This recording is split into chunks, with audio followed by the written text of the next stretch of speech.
Gracias, economista. El doctor Felipe Rivadeneira, presidente de FedExport, ya nos acompaña. Doctor, muy buenos días. Gracias por estar aquí en Caché Noticias y Opinión. Buenos días, un gusto poder acompañarles y deseándoles a todos los oyentes una excelente semana. Igual para usted.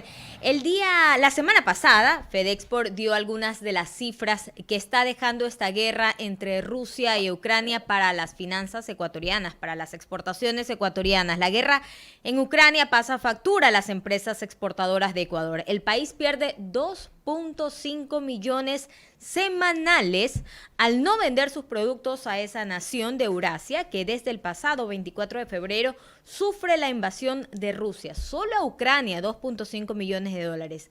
¿Cuáles serían las proyecciones para las siguientes semanas? Porque lamentablemente el problema parece no terminar pronto. Sí, efectivamente. A ver, Joana, un saludo y gracias por la invitación. A medida que el conflicto sigue avanzando, lógicamente las cosas se siguen complicando. En vez de resolverse, vemos claramente una pérdida de poder adquisitivo del pueblo ruso, esa es la verdad. El rublo se ha devaluado más del 100%, es decir, un rublo vale menos que un penny ahora, ¿no es cierto? Menos que un centavo de dólar.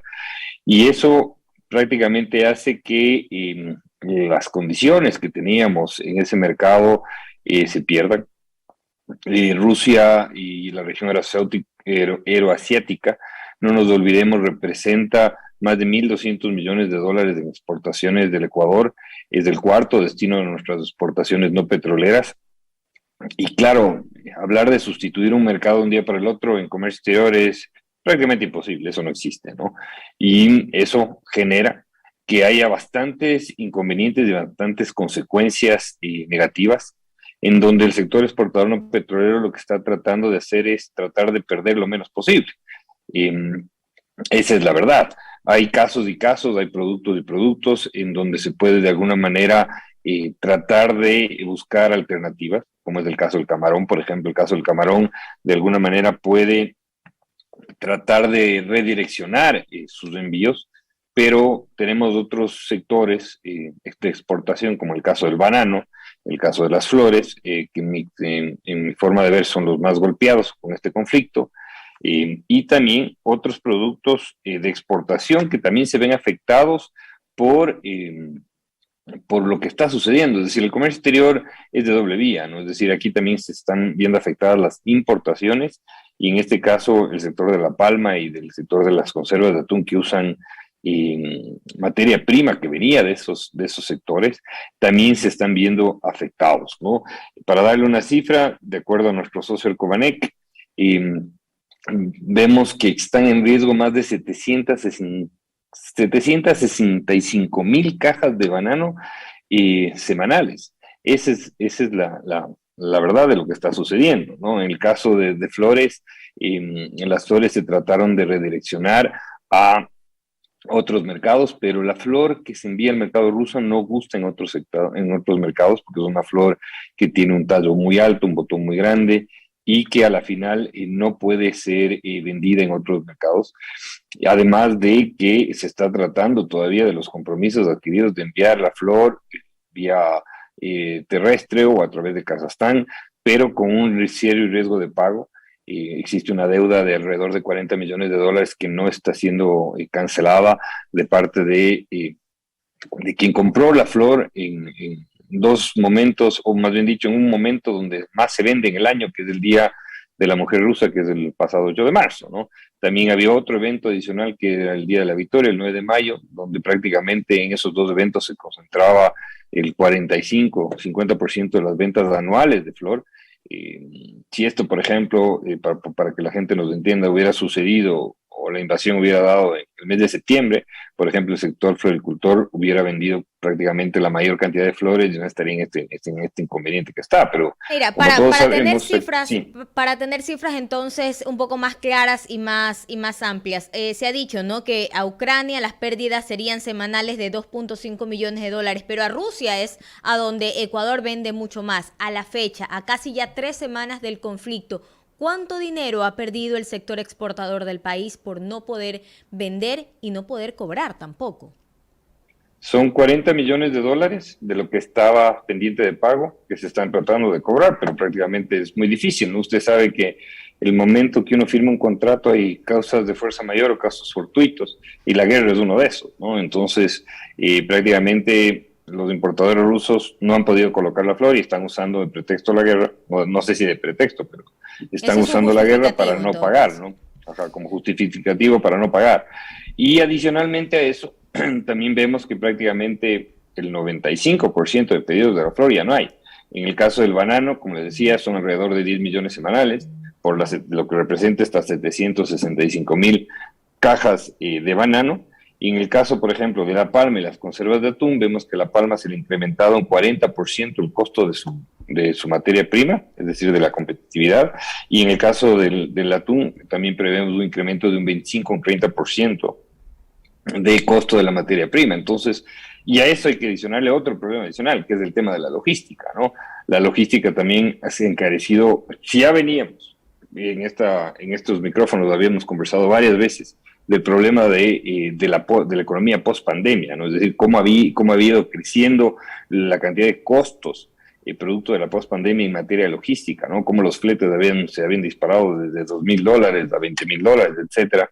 En este momento, al no tener esas rutas, también hay un incremento, y no solo hay un incremento, la verdad que ni siquiera hay ruta para poder llegar, ¿no? Entonces, Unas de esa navieras manera, incluso ya han decidido no llevar sus productos a Rusia o Ucrania y están dejándolos en otros países y como usted había mencionado, otros países que por ejemplo ya están saturados en el caso del banano y por eso la caja incluso se vende a $2 o dejan flores que realmente no son del agrado porque son flores específicas que iban para Rusia con estándares que pedían los rusos. Ahora, eso está haciendo el empresario, ¿no? Está buscando mecanismos para no perder tanto.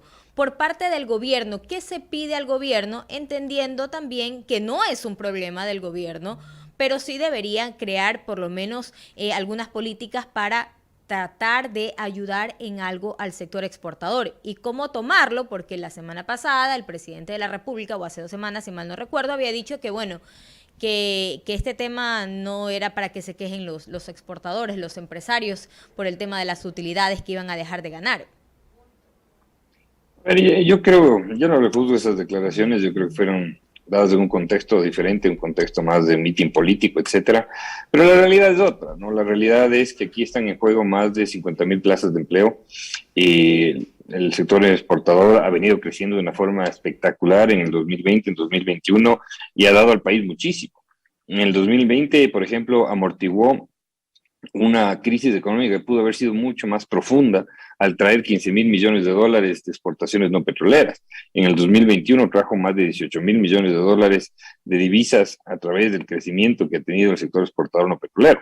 Entonces, en ese sentido, nadie está hablando aquí de que queremos dádivas de parte del gobierno. Yo creo que no, todo el mundo sabe los riesgos de hacer negocios, pero lo que sí se necesitan es de herramientas para pasar un problema que nadie lo tenía estructurado, así como tuvimos los inconvenientes de la pandemia, ¿no es cierto? Que era algo nuevo, que el mundo no lo había vivido. Ahora estamos viviendo también algo nuevo, una economía de guerra, que tampoco estábamos acostumbrados, ¿no? Es decir, uno ve imágenes que parecen del siglo pasado, además con un mundo totalmente interconectado, en donde las transacciones financieras son totalmente diferentes a lo que pudo haber sucedido en el siglo anterior, en donde las sanciones que se han dado a Rusia, etcétera, de alguna manera han perjudicado totalmente un flujo normal que pueda darse en el área de hacer negocios. Entonces, lo que se necesita, creo yo, es primero entender la problemática de parte del gobierno, que existan muchas conversaciones, como sí se lo dio con el ministro de la Producción y con el canciller, pero lamentablemente después de esa reunión el presidente mencionó lo que mencionó,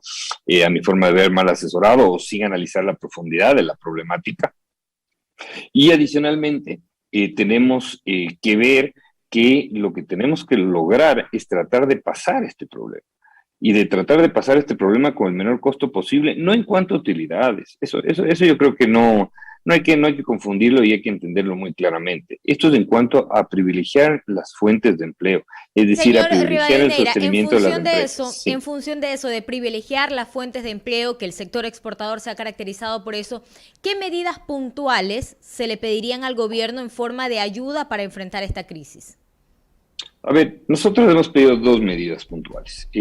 La primera, de carácter urgente, que se otorguen créditos emergentes. ¿Para qué? Para privilegiar la liquidez. Es decir, si una empresa mediana de flores no tiene el ingreso por la venta de las flores que ha tenido en Rusia y no va a tener ese ingreso, ¿no es cierto? La idea es que pueda continuar con su actividad, que pueda continuar con su funcionamiento normal. Esto lo hemos dicho varias veces, una empresa no quiebra por utilidades, sino quiebra por liquidez, porque rompe la cadena de pagos, porque no puede continuar haciendo sus pagos normales. Entonces, lo que queremos es que se vea la manera, ¿no es cierto?, de buscar créditos emergentes para que las empresas que efectivamente demuestren que están golpeadas por este tema, ¿no es cierto?, para evitar también aquí que nadie pesque a río revuelto, y puedan salir de este problema, además que no sabemos la duración. Unos pensaban que esto iba a durar una semana, ya vamos a la tercera semana. Las sanciones, ¿cuánto tiempo durarán también en el caso de que esto termine? Es decir, es un panorama incierto, insisto, estamos en economía de guerra, así como estuvimos en su momento también en una economía de pandemia. Y segundo, el incremento del costo de nuestra moneda, ¿no es cierto?, del dólar, también nos resta competitividad. Adicionalmente, por los dos problemas adicionales que le decía, por el encarecimiento de las materias primas, de los insumos, de los fertilizantes, es decir, de todo lo que se requiere para producir, y también el tema logístico. Entonces, para eso tenemos una herramienta, que lo hemos conversado también estos micrófonos, y que está en la ley desde diciembre del 2019, con la ley de simplicidad tributaria que la Federación impulsó de muy buena manera, justamente para podernos proteger de estos inconvenientes, que es la devolución simplificada de impuestos, el drawback automático. Eso es lo que para eso se creó en la ley, para eso se puso ese artículo y se tiene que reglamentar y de esta manera buscar la manera de compensar esta devolución simplificada de tributos para que el Estado primero cumpla con el principio de que el exportador realmente no exporte el 100% de sus impuestos, algo que no sucede en la actualidad, y de esta manera se inyecte competitividad, porque nosotros, acordémonos, como una economía dolarizada, no podemos devaluar, no existen mecanismos adicionales que puedan establecer y sostener la competitividad para que el sector exportador pueda pasar de este inconveniente que no lo creó nadie, que no lo creó el gobierno, que no lo creamos nosotros, eso está claro, todo el mundo lo entiende, pero que es una realidad y que está aquí, y que tenemos que ver la manera de conseguir la forma de capear este temporal, ¿no es cierto?, para de alguna manera tratar de perderlo menos y proteger esas fuentes de empleo y esas empresas para pasar este momento de guerra. El día de mañana vamos a tener una reunión. Ajá, Sí, perdón, dígame, Dora. el día de mañana se van a reunir ¿con quién? El día de mañana va a haber una reunión con las autoridades del Ministerio de Finanzas justamente para analizar estos pedidos y ver la manera, insisto, de seguir analizando. Estos son dos pedidos que podemos hacer nosotros, pero estamos abiertos a que se vean adicionales, temas adicionales y edades adicionales, porque, perdón que le insista en esto, Ana, pero estamos viviendo exactamente momentos muy similares a los que sucedieron en la pandemia. Es decir, son cosas nuevas que hay que ver la manera de buscar el menor costo posible, ¿no es cierto? Hay una realidad fiscal también que sabemos y entendemos y está claro, pero también tenemos que ser de alguna manera sensibles para evitar, como le digo, perder las fuentes de empleo que ya de por sí en este país es escaso. Hay que proteger ese empleo y hay que buscar la manera de conseguir que ese empleo se mantenga y mientras tanto, ¿no es cierto?, también por un tercer elemento, seguir avanzando en esa agenda comercial para de alguna manera tratar de conseguir la recolocación de los productos, que va a ser muy difícil porque, ojo, el efecto de cualquier decisión de política pública en materia comercial, de acuerdos comerciales, etcétera, en comercio exterior los efectos se los miden a largo plazo, no al corto plazo, ¿no? Y Y eso de ojalá decir que vayan, recoloquen sus funcione. productos en otro mercado, eso no existe así como así, ¿no? Ojalá que funcione lo del drawback, porque la primera vez que se aplicó la deuda del Estado a los exportadores superó los millones de dólares. Ojalá que esta vez, que ya está aprobado, que no tiene un reglamento, sí funcione. Economista Clever Chica. 6:50 minutos. Un gusto saludarlo a 7:50, perdón, 7:50. Un gusto saludarlo, Felipe. Bueno, el tema también pasa por la estructura de los gremios. Felipe Travenega, presidente de FedExport. Camposano ahora tiene una presidencia de un nuevo ente, de un nuevo gremio, que es específico de exportaciones. Tenemos el Comité Empresarial Ecuatoriano que lo acaba de dejar Felipe Arriaga, su presidencia ahora es Miguel Ángel. Y todo esto ya en los mercados internacionales, Felipe, se tropieza, se enfrenta el exportador ecuatoriano que no hay facilidades en los mercados. Por ejemplo, Colombia, como sabemos, las exportaciones de carne ya las redireccionó hacia los Estados Unidos, esa carne que iba a Ucrania y a la misma Rusia, ya la redireccionó, repito. ¿Por qué? Porque tiene un acuerdo de comercio con Estados Unidos. Entonces, ahí vemos ya las limitaciones que tiene el exportador ecuatoriano ante esos grandes mercados. En el caso, el primer comprador de Ecuador es Estados Unidos. Y se van sumando algunos factores que se convierten en negativos para la actividad exportadora del Ecuador.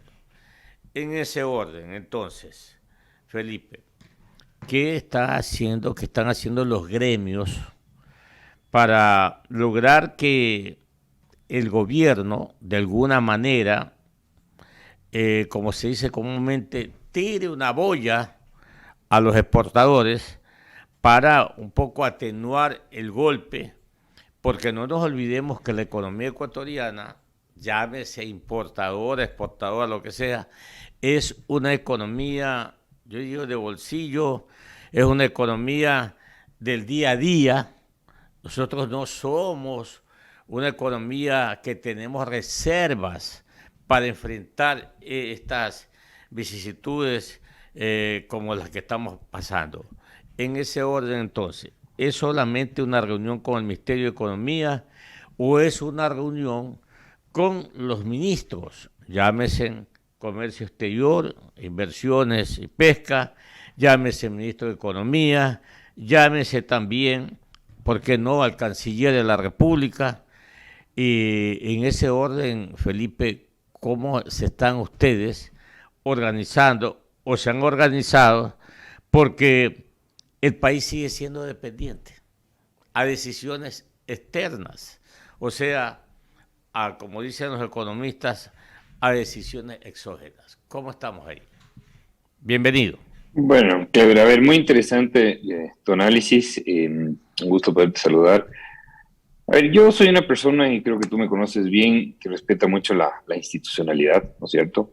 Yo creo que las instituciones son las que perseveran, las personas somos pasajeras, ¿no? Yo creo que eso es fundamental. No me puedo poner a juzgar las intenciones de personas a nivel de creación de uno u otro elemento. Eso yo creo que quien lo haga o quien realice esas acciones tendrá que responder por sus actos y demostrar ¿cómo se llama?, el objetivo o cuál fue la finalidad de realizar cierta u otra actividad o otra institucionalidad, ¿no? Eso yo creo que cada uno es responsable de sus acciones.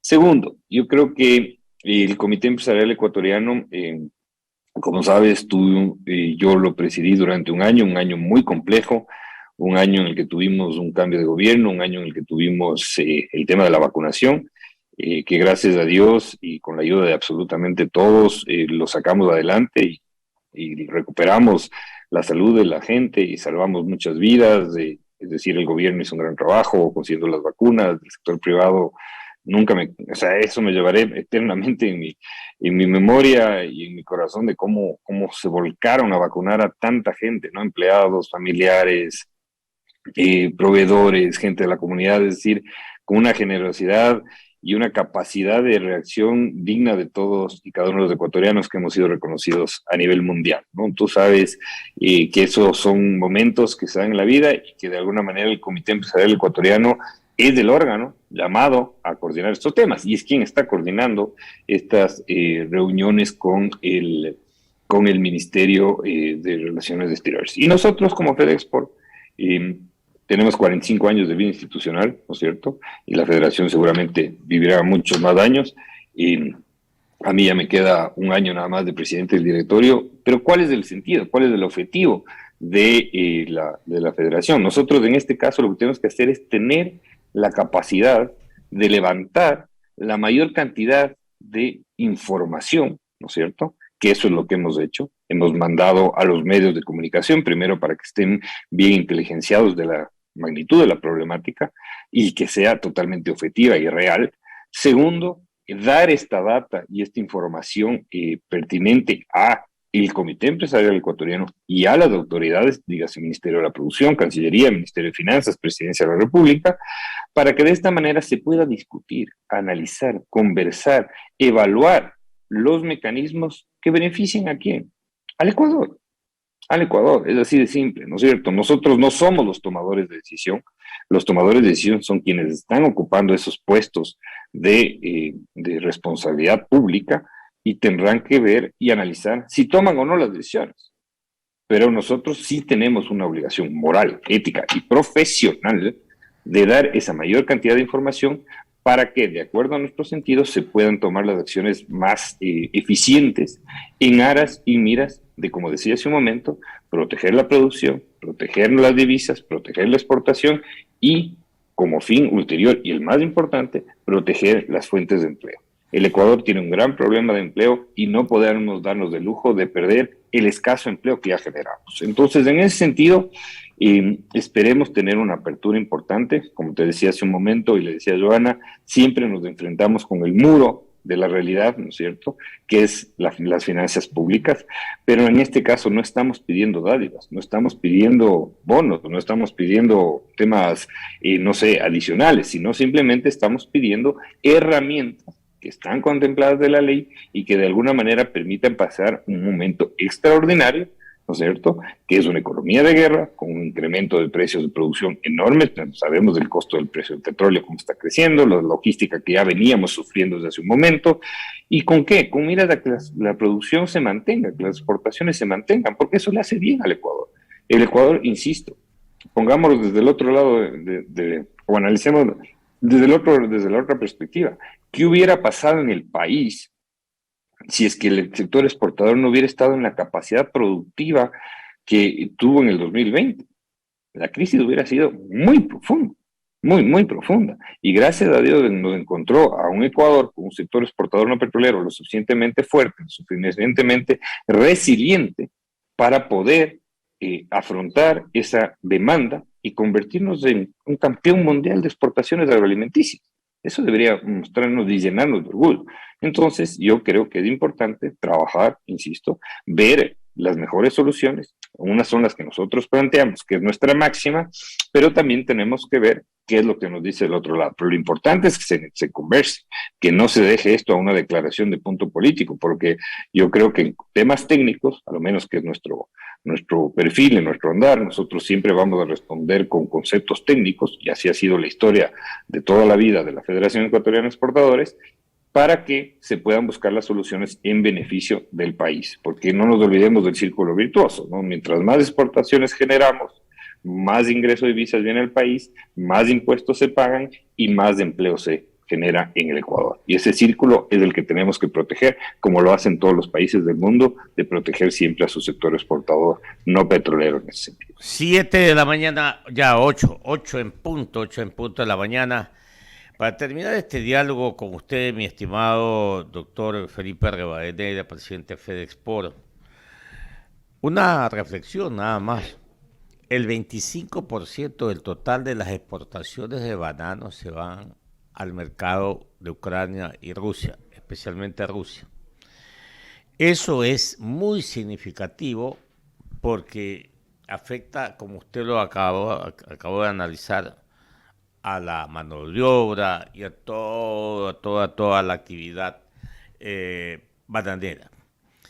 Pero ahí hay un asunto pero muy particular. Resulta que la actividad o la producción bananera necesita de un insumo que se llama fertilizante y que precisamente lo demanda o lo compra en esos mercados, en el mercado de Ucrania especialmente. Entonces tiene doble afectación esa actividad o esa producción bananera. De ahí el problema en ese sector porque también está comprobado que el sector bananero hace acopio de mucha mano de obra.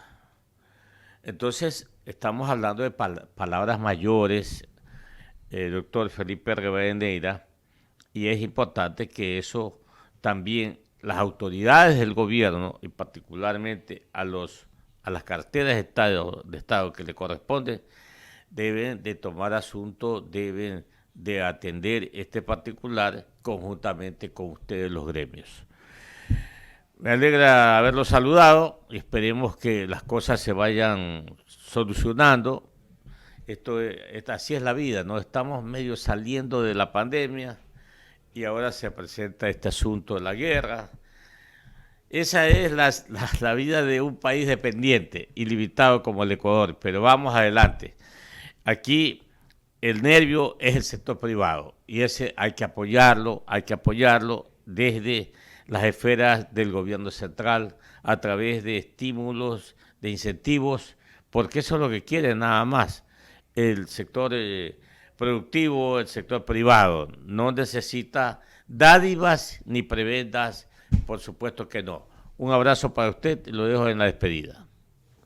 A usted, Clever, un fuerte abrazo y esperemos tener resultados y que esto termine pronto, porque la verdad, mientras más se demore el conflicto, todo el mundo va a sufrir, literalmente, ¿no? Es decir, toda la economía a nivel global se va a ver golpeada y esperemos que, a más del tema de las vidas humanas, que es realmente espantoso, esto se solucione y que Dios nos acompañe para que esto se solucione prontamente y podamos retomar nuestras actividades normales. Un fuerte abrazo, Clever, y una excelente semana a todos ustedes. Buena semana, que le vaya muy bien. Gracias.